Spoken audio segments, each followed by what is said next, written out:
Today I'll be showing you two simple ways to cancel a work order. You'll start by navigating to work orders in the navigation on the left-hand side of your screen. The first way you can cancel a work order is by clicking on the three little dots to the right of your work order and clicking cancel. The other way is by clicking into the work order to go to its detail page and clicking cancel work order. You'll be prompted asking if you're sure you want to do this. Click yes. Your work order has now been canceled. If we go back to our work order screen, we'll see our canceled work order.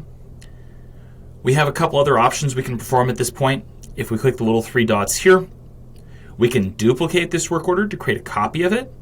This would be useful in the case that we had a sold work order that we need to make a change to. We could cancel it and then duplicate it and create a new one with almost the same details, but maybe just one or two fields updated. Publish that for our subcontractors. The other option is to archive the work order. That will hide it from your view